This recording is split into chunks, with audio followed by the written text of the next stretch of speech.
Eagles. Eagles.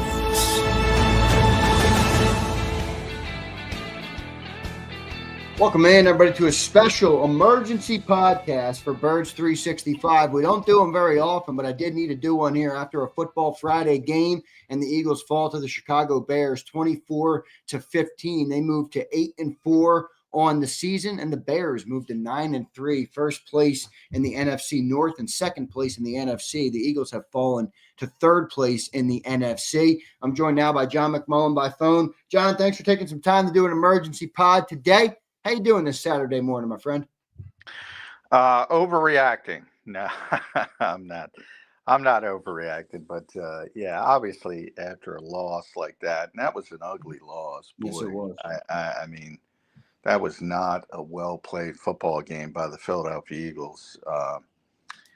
And hopefully it's a wake-up call, but we'll see how they handle it. It might be a wake-up call. John, what did you make of the game? Just kind of your overall reaction here. I mean, look, the offense was awful. The defense was awful.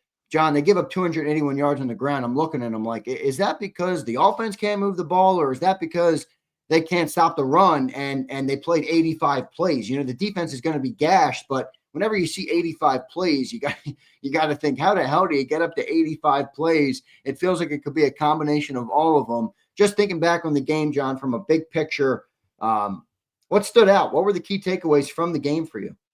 Well, the run defense was a disaster, and look, I know people are going to pick up that box score after the game and look at, well, they're on the field a lot, and the narrative is to blame the offense because it's been consistently poor for the entire season. But I went to the defense first because, again, everybody can look at that same box score, that same game book, and look at the first couple Bears drives, dominating on the ground. It was from play one. It wasn't about being tired. Maybe that's an excuse later in the game a little bit, but it was from play one, basically. Just these massive holes and the caving in. Worst game Jalen Carter's ever played. Yep. And he spoke after the game, and there were some cryptic things about he's dealing with something, and obviously wasn't injury related. A, he was never in the injury tent. B, he spoke to the media. So if you're injured, you're not going to speak to the media. So it wasn't injury related. He just played a poor football game. And, maybe we'll get some answers as to what was going on. You did see a little bit more of Byron Young than you typically would be. I don't know if that had to do with just because Jalen was doing such a poor job. That they tried to mix it up a little bit with Byron Young, which didn't work either because he had a very poor game. Except for that fourth down stop early in the game. He made a nice play. But overall, I think all those guys, Moro Ojomo, who was dealing with a bit of a wrist thing, had his worst game. Jordan Davis was okay, but he wasn't up to what he's been playing like. And time again, they were wiped out by that very physical Chicago offensive line. And, like I said, I saw Ryan Poles on the postgame show. I saw him pregame, and I'm glad he hasn't listened because he wouldn't have said hi to me. But I got to, I killed him for taking Darnell Wright. And I'll tell you what, for one day in November on Black Friday in Philadelphia, they got the better player because Darnell Wright dominated that football game. And Jonah Jackson, Drew Dahlman, Joe Thuney, those guys. I was like the Eagles last year, basically. It really was, John. They were getting to the second level. They wiped the linebackers out of the game in the run game. Yeah, N'Kobe Dean had a poor game. Just checked before we got on the air some of the grades from PFF, and they're as expected. The linebackers, Zach Bond probably had his worst game as an Eagle. Really difficult for those guys to get off blocks of 300-pound offensive linemen. I mean, that's the defensive tackle's job to keep them away from the linebackers, and they were getting to the linebackers. Yeah, John, it's easy to say the defense was gassed when they have 85 plays, but where you are correct is they gave up, I don't know, $120 in the first quarter and a half. Now, my question would be, is it catching up to the defense, John? This was a short week. This defense has been bailing out this offense for weeks. Let's call a spade a spade. The offense has just not lived up to the hype. They've really done nothing all year. It's been a piss poor offense at best. Is this thing finally just catching up to the defense? These dudes are gassed, man. I think a short week and it feels like they're buckling a little bit, John. Well, I know everybody wants to blame the offense. I know Vic Fangio's not going to take it that way. I know he's not going to use that as an excuse. I guess if you want to bend over backward and you want to make excuses, you can come up with stuff like that. But that was just a pitiful performance. I mean, there's, when you get worn down, and that's a real thing, certainly defensively. And anytime you're playing 85, 87, whatever it was, snaps, that's a big thing. And Yeah, but what this is, I think, where people are like, what's the bigger problem, John? Like, I get it, they had a really bad game, but what's the bigger problem with the team? Like, the Vic Fangio has one bad game. The defense has one bad game here where they gave up 281, or the offense that's been inept the whole season. No, I agree overall, and Yeah. that's the offense has been the major issue. But this game was this specific. I'm talking about this specific game was a disaster for the defense, and it wasn't good for the offense by any stretch of the imagination. People can hang on to some of the AJ numbers, but those were kind of empty, to be honest. And the only time they score points is when they throw the ball to AJ Brown. That's it. Well, you shift the mentality again late in the game, and you have a big lead, and you're shifting mentality from a defensive standpoint. You're playing more zone. You're daring them to keep the football. You want them to chew clock. I mean, I'm just saying some of those numbers are empty, and people are going to point to them and say, "Oh, you got something there." I mean, nobody played well. The offense didn't play well. The defense didn't play well. The special teams didn't play well, as far as Jake Elliott, at least. Difficult circumstances, and maybe you can forgive the 52-yard miss in that kind of weather, but you can't forgive the extra point miss. You're right in the game. You're tying the game. Well, remember, John, right after that happened, Jalen Hunt had an interception. Yeah, I mean, the Eagles had every opportunity. The Bears, as good as the Bears played, they let that game out there. The Eagles could have made it, took advantage of some opportunity. John, I've fallen into the trap, dude. I'm looking at the box score in the third quarter, and I'm like, they got 200 yards rushing, and they're up by 1 point. The Eagles are going to win this game. The Bears didn't take advantage of their opportunities. Ultimately, the Eagles never capitalized, though. Jalen fumbled the tush push after that. Well, the second quarter, I was killing Ben Johnson in the press box. I'm like, what is he doing? Yeah, he stopped running the ball. Yeah. They should have had at least a 2, maybe a 3-score lead by halftime. And I thought he had a really poor second quarter. And, Caleb Williams had a really poor second quarter, but, he was going against the wind. And for some reason, he won the toss and did the right thing, and he wanted to play the win. And for some reason, he just forgot about it in the second quarter. But, when Jalen Hunt makes that interception, you got the feeling, all right, they blew it, and here come the Eagles. They're going to score. Right. They're going to take the lead, and that's going to be it. And, man, they got to get away from the tush push.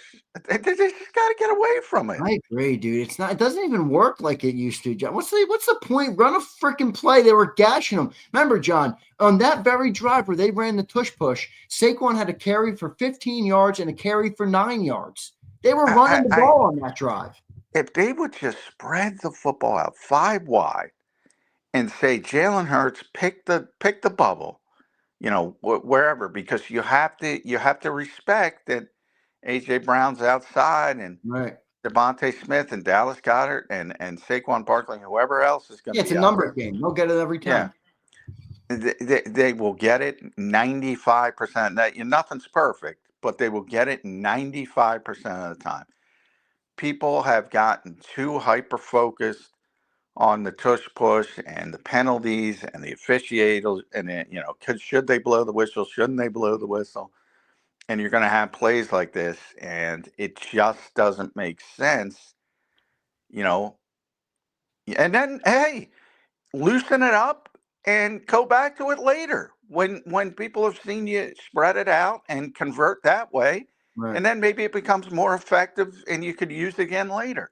But right now, get the hell that was the play, that fumble that really shifted things. And I thought the Eagles were going to convert, go in, score, and the Bears were going to be done.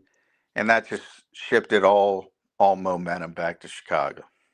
John, do you think yesterday's defensive collapse was more?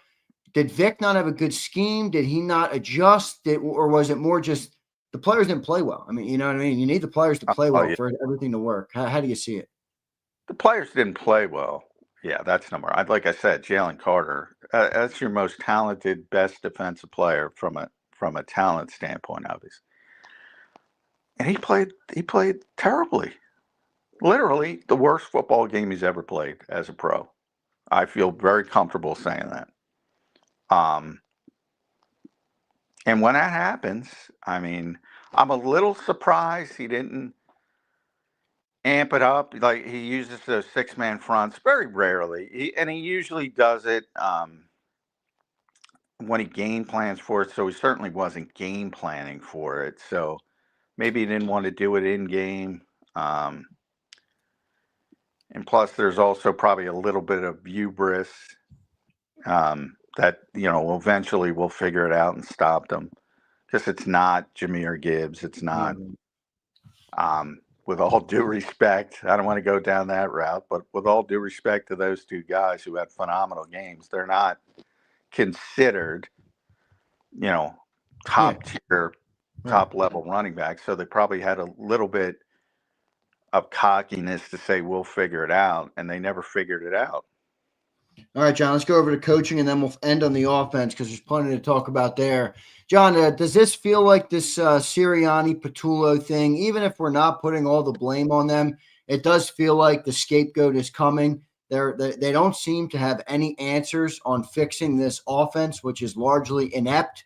Sirianni, I think, has made a litany of boneheaded decisions this year, and honestly, I don't think he's done that in the past. I mean, Sirianni, for all the criticism of him, I don't really think he made a lot of bad in-game decisions. It feels like he's making a lot of them right now. How do you view the coaching staff? It feels like they're running out of excuses when it comes to fixing the team. This is weird for me, but I'm going to defend Nick Sirianni.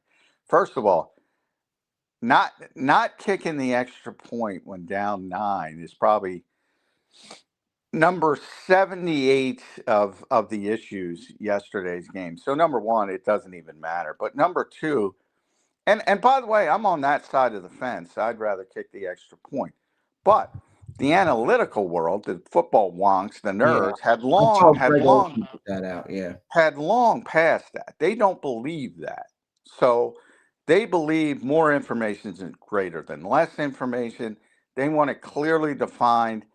If you're playing for a tie with a 2-point conversion, that's it. That's the game. So the thought process is, what you have to do in a short period of time when you're down 9. And if you fail there, because you got to convert once. So if you fail there, then you have in this case, it was 3 minutes and 10 seconds and 3 timeouts to get 2 possessions. So you have that more information. So number 1, those people agree with Nick Sirianni. Now, I personally don't. But remember, numbers don't really put a ton of value into momentum. And you'll say, yeah, right. It's all analytical. It's not, there's no human feel, right? There's no human feel to it, which I think is real. But at the same time, it's overblown to a large extent. I'll also agree with that.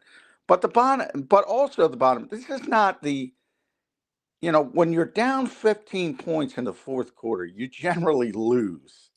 So, this is not a poor game management decision.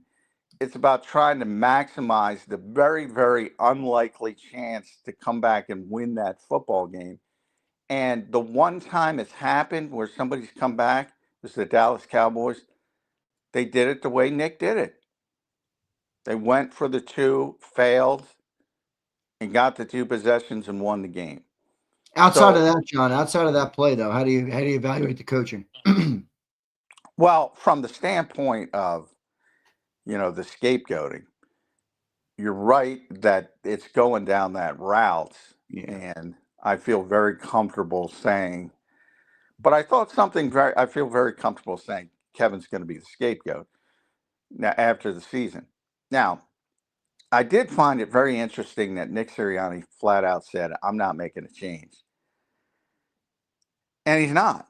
So this could be interesting because this will be a Jeffrey Lurie decision, Right. and this will be Jeffrey Lurie ordering him to go in a different direction, just like he did with Kellen Moore, go outside the organization, fresh ideas.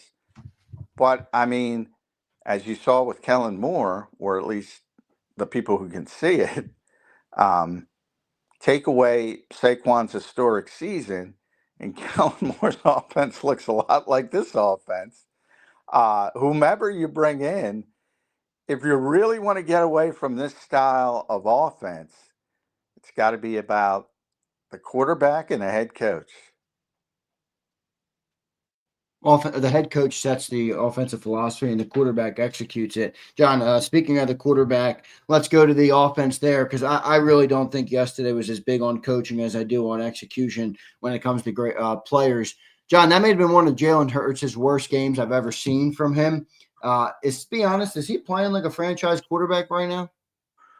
Well, no, that was a bad game, and it was a bad game for both quarterbacks. But again, I don't. I've said this because it's happened. I've probably said it too much. Is weather matters. I mean that the quarterbacks aren't having a good game in those conditions typically, and if they do, it's a really spectacular performance. So could it have been better? Yes, of course it could have been better. But again, look at the other side. Look at what Caleb Williams did. Just very poor passing performance from Caleb Williams. A couple big plays like he usually does, but very poor passing performance. If you go back to Detroit, it's even more identified by the fact that, Jared Goff is a pretty high level quarterback at this stage of his career and had one of his worst games ever. Like weather matters, and especially wind. Um, so that part is in there. But no, obviously he did not have a very good game. Look, for the whole of the season, I think he's been. I've said it numerous times. He's been better than he was last year when they won the Super Bowl.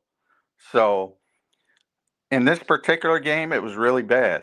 But that you do have to, if you're going to be fair, you do have to add that win context into it. I hear you on the win context, but John, and I know you say that statistically he's been better, but John, this offense has sucked all year, dude.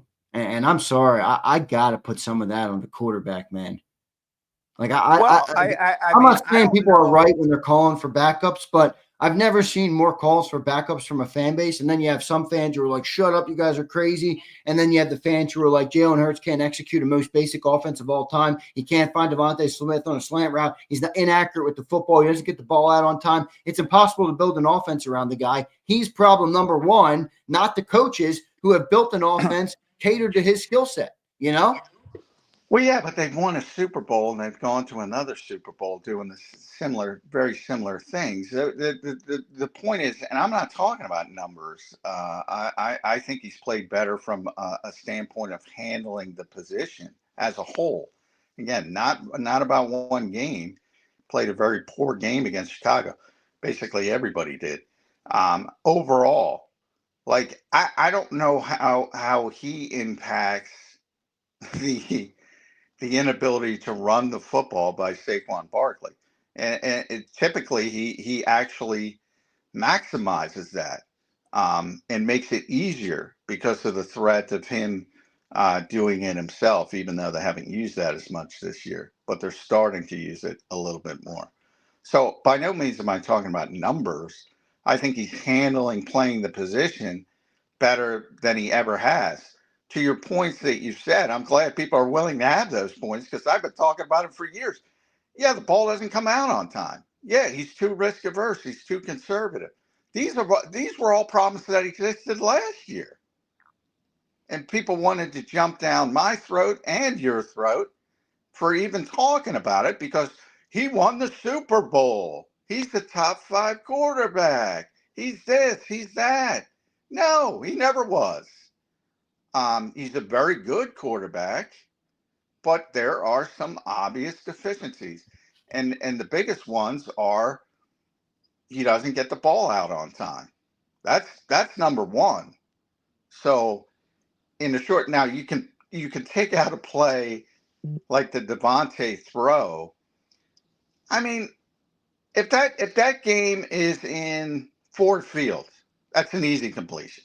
I mean, that to me, yeah. I mean, that John, I think there is a bigger trend here that I've personally noticed. Jalen's always never gotten the ball out on time, but he's never been inaccurate when the ball does come out. He's been more inaccurate this year than I can remember. I mean, even all his deep balls, John, he used to call him the best deep ball thrower in the NFL. He is not the best deep ball thrower in the NFL right now. It's not even close. He's one of the best.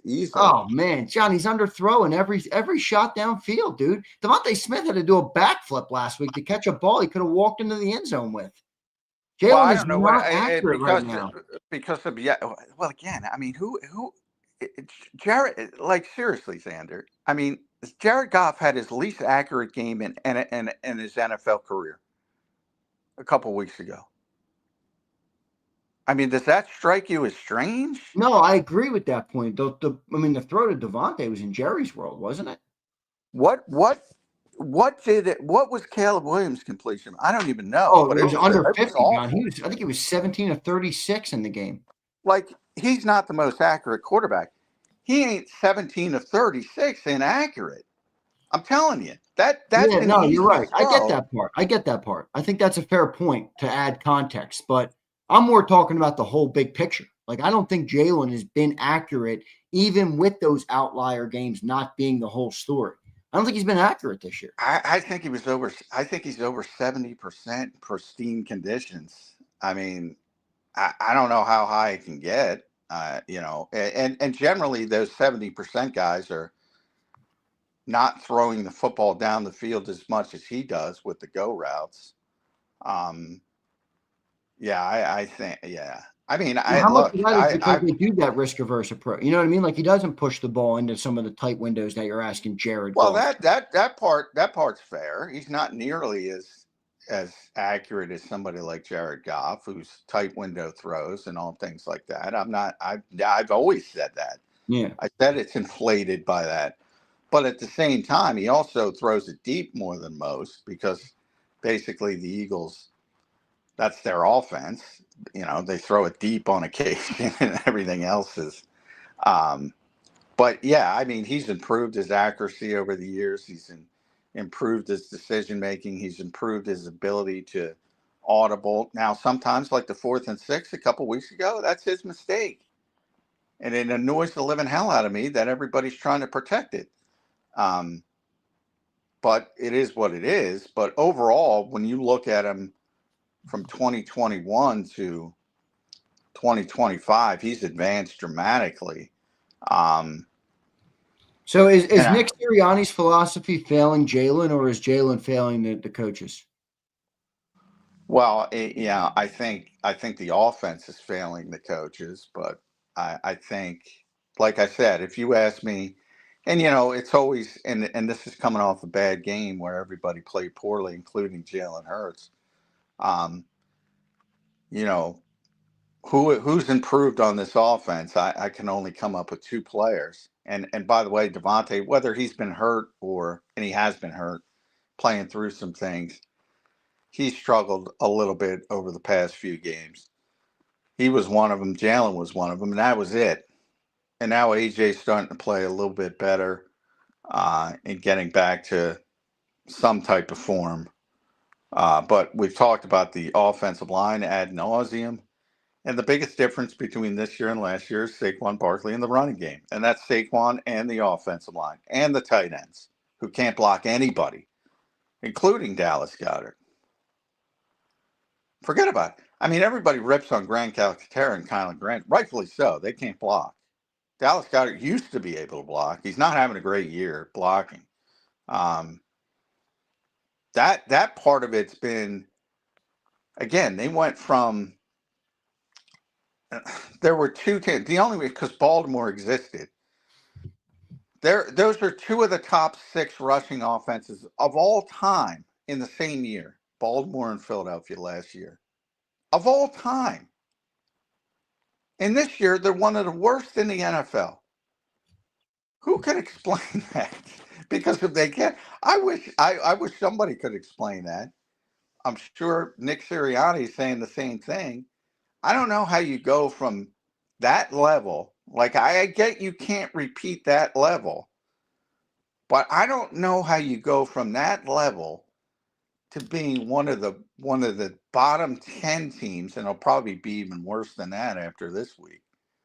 I don't even know how you can fall off that type of cliff, but that's what happened. The running game is an abject disaster. You know what's funny, John? I rewatched the game. I think you've had a lot of credence. Saquon's not running the same this year, but he kind of was trying to hit the damn holes yesterday. Like, it almost looked like he heard the noise of, like, stop dancing and hit the holes, and he kind of hit them. I mean, he had the 15-yard gain, he Well, had a he was 9-yard gain. Now again, the running game wasn't good as a whole, and they were playing from behind most of the game, so maybe that's why they went away from it. But I think he had 13 for 56 yards yesterday, 13 carries for 56 yards. Felt like he was hitting the hole. That offensive line's just not moving people, John. They're not the same O-line. Well, they're not, but it's interesting. Cam had a bounce back game, at least if you believe the grades, and Fred had a bounce back game, and at least from where they were. But we were talking about Saquon, that 15-yard run specifically. We were all saying, that's a play where it was blocked well, good play, and that's where he made the difference. Like you never like to say he takes that to the house because it's so difficult, but he takes that to the house last year. Yeah. And that's the difference. You're getting 15 instead of 70. And 15 is always good. And you're not going to complain about that, but it is different. He's not the same guy.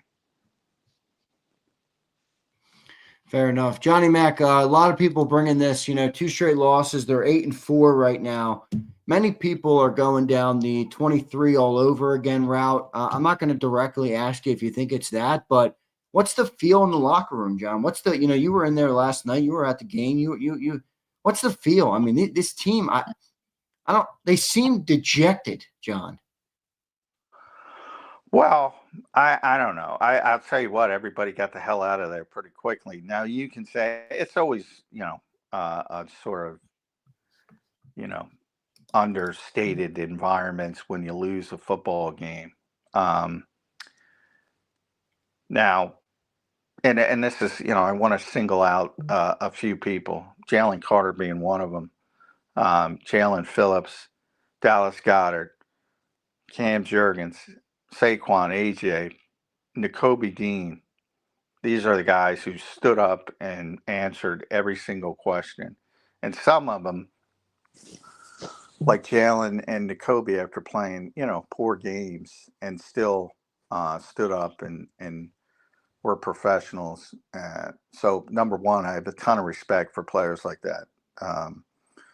So, I don't see any dramatic panic. And that's why I got in the argument yesterday, because I feel like everybody, and I posted the whole Jalen Phillips interview on my X account if people want to see it in real time. And I dare anybody to watch that and say he was trying to eschew blame, because it was the exact opposite. And that was what I was trying to impart. He was trying to say, look, we just didn't do our job. And we've done this in the past against guys like Gibbs and Montgomery. So we're not making excuses. That was the whole point. They just played poorly. So I don't think you have a fractured locker room. And that's part of what I try to stop, is these little clips, and people say, oh, look at this and this and this, and take it in the wrong direction. But that's part of it. And that's what you have to deal with when you lose in this league. It's not just the Eagles, it's everybody else. But no, I don't get the sense that people are jumping ship. In fact, I think Nick obviously they see what's going on. They see what's being set up as, it's KP's fault, it's this, it's that. And everybody pretty much defended him yesterday. I don't know if Jeffrey Lurie will. He's the only one that matters. But Yeah, I showed him in the box yesterday. He couldn't have been happy. I've never seen the link so empty, John. yeah, well, you're playing that poorly, and it's cold, and it's windy, and nobody wants to sit And in it's a it. holiday, yeah. Yeah, and it's a holiday. Um, yeah, so a lot of things factor into that. But it was a really poor performance. But no, I'll tell you what, if you want to ramp it up and become 2023, demote the play caller. That's panic.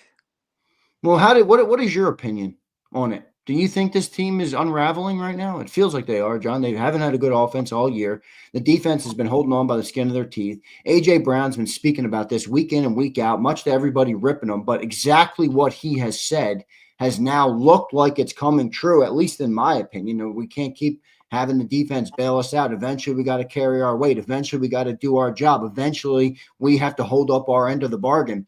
It feels like it's unraveling a little bit here, John. Do you see that? What is just your personal opinion on that?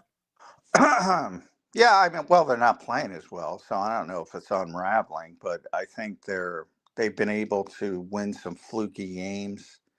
Um, and maybe this is what the 2025 Eagles are going to be. It's going to be, not maybe, it's a large enough sample size to say that, they're going to be more of the traditional NFL team, and it's one week you play well, one week you play poorly, and everything's difficult.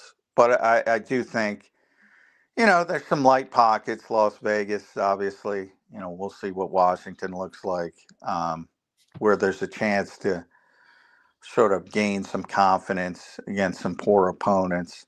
The Chargers are an interesting game because, they can throw the football all over the lot, similar to um, Dallas, if they can pass protect, and that's a big Yeah, if. right. That's a big So if. yeah, so um, that's a game where it could look pretty bad, similar to Dallas more than yesterday. And then I do think Vic will fix the run support problems. I do think that's an outlier. Just because if he if he needs to use six, he'll use six. He'll stop it. But the question is, how does that affect you on the back end? But I do think that part of it's an outlier. I don't think Jalen Carter's going to play that poorly again. Who knows? Something to keep an eye on though, because he's very cryptic. And if he's unable to play for some reason, that's going to impact you. But I think it was an outlier defensively. Offensively, at some point you got to. And I've been at that point for a while. This is what it is, and it's about the only way it's going to get better is the word that everybody hates to hear because they think it's an excuse, but it's the exact opposite. Execution. Stop with the false starts. Stop with the negative plays. Stop with the missed blocks, and then you'll get up to a level where it's acceptable. But it's never going to be. It's never going to be bells and whistles that people want to see. John, you're potentially right. Your final thought here on a emergency podcast, Birds 365 edition. John, thanks for making some time. I know you're with the family today. We do appreciate it. Everybody loves listening to you after the game. Your final thought here, Johnny Mac. Poor performance. I'll go Jalen Hurts on you. Flush it. Get back to work. Have a little bit of time. We'll see. But I do think it was interesting. From what everybody wants to happen, fire the coordinator, which I think is very, very low hanging fruit to say the least. Nick Sirianni's not going to fire Kevin Patullo. And I'm not going to say 100% that there's not going to be a change, but it's not going to be at the behest of Nick Sirianni. He went on record saying it's not happening. So if it happens, look to the big man up top. Yeah, can't wait to see what he's thinking. He couldn't be happy with the way the fans handled the game yesterday. John, good stuff, brother. Appreciate it. Have a good weekend, and I will talk to you Monday morning. All right, thanks all. All right, thanks, John. There's Johnny Mac, John McMullen joining me right here on Birds 365, a special emergency podcast edition of Birds 365. I'll get some super chats in, and then we will get out of here. Appreciate everybody for doing it today.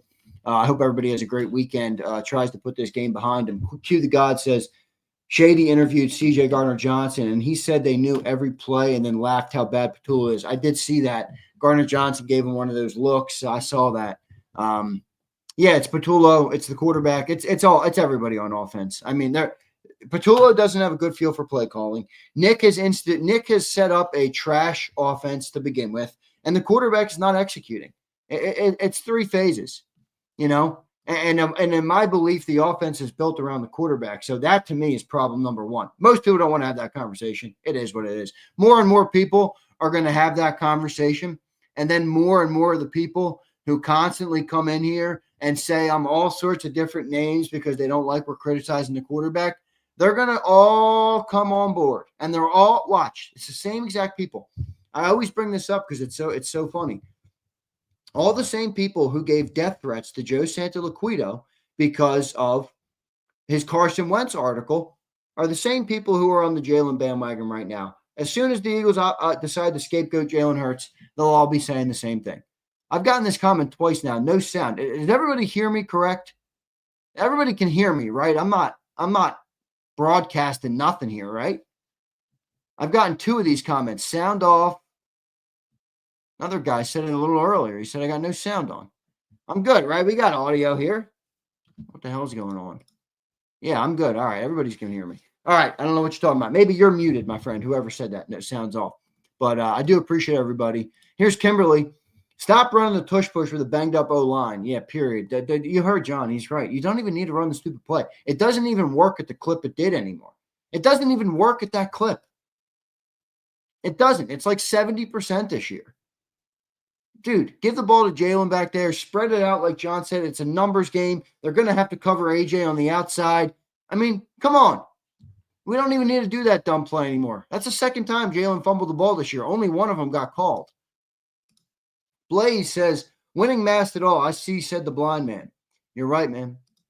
And that's exactly what's happened with this team. That doesn't mean you discount the winning. They won at a high clip. They went the distance. They did accomplish a great feat. It's not like they just won 12 games and then got bounced and we said, hey, at least we won a lot. You know, they did win at such a high clip. You can't just look past it. You can't just look past it. Bro Philly says, Z, all the ex-players are saying it's the offensive coordinator. They know more than us. You told me that. And guys like Cam and Dan aren't scared to be critical of Hurts. That's fair. I haven't seen what they said, Roll Philly, but I do think there is a general criticism of the way this offense runs. There's no creativity. There's no rhyme or rhythm to the play calling. You know, I had a guy on last night on the post-game show, Niall, his name was. And he said to me, and it was such a great analogy. He said to me, you know, play calling is like boxing. You know, you throw the jab to set up the hook, you know, and they don't do that at all with play calling. There's no cohesiveness. There's no build. There's no idea. There's no big thing they're trying to have come to fruition with the offense. None of it. And I think that's a fair criticism of Kevin Petula. I get where John just like, he doesn't want to, look, you can tell. John doesn't want to criticize Kevin Petula. That's fine. He's entitled to his opinion. I'm not going to sit up here and just, fight with him every day because I think Kevin Petula stinks and he doesn't. I don't think it's all Kevin Petula. That's where I agree with John. Right, sequencing. That's the word I was looking for. I don't think it's all Kevin Petula. I don't think it's none Kevin Petula. I don't think he's doing a very good job. But the other part of it is, like, Roll, you got guys running open yesterday multiple times and Jalen missed them. I mean, go and watch the Devontae slant. Not only was Devontae wide open, Dallas Goedert would have walked into the end zone. Walked. And I don't even like to play that game because you don't know who the progression is and stuff. But, I mean, I'm talking about 5 feet to Devontae's right. Dallas Goedert is marching. So my point isn't that Petula was good. My point is that what is your expectation for an offensive coordinator? You want him to get guys open. You want him to have a good offensive scheme, okay? Goddard was open. Devontae was open. The comeback route, Devontae was open. A.J. Brown, they start throwing the ball to A.J. Brown. I mean, they're moving the ball. So that's where I'm like, how much can we really put on the play caller when you have to execute the plays? You know? You have to execute the plays.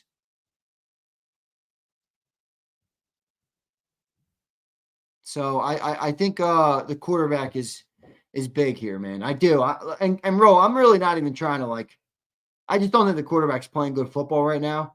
And I think it's being exposed a little bit. Now, it is tough with this running game. Most quarterbacks struggle without a running game. Can't leave out that context, guys. Most quarterbacks in the National Football League, no matter how good they are, struggle without a running game. The Eagles have no running game right now. So don't leave that out either. That is fair context and proper context.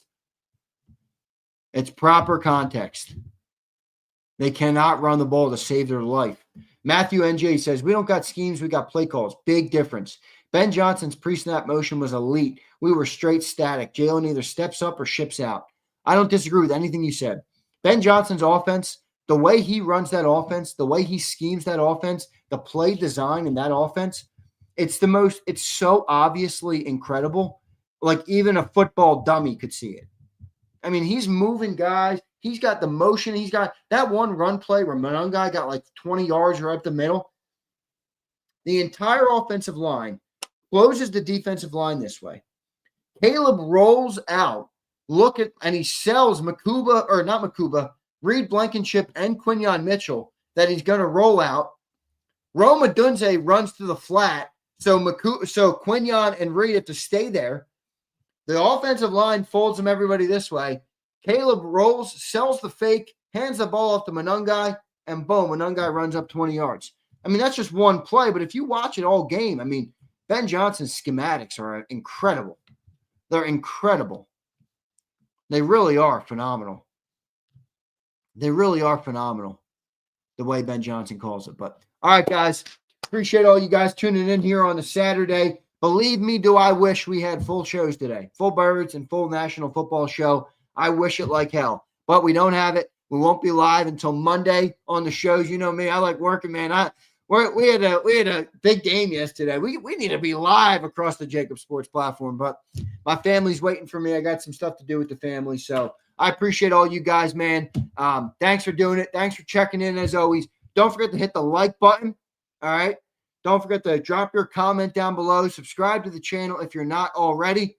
And I'll catch all you guys later. See you next time, everybody. EAGLES. Eagles.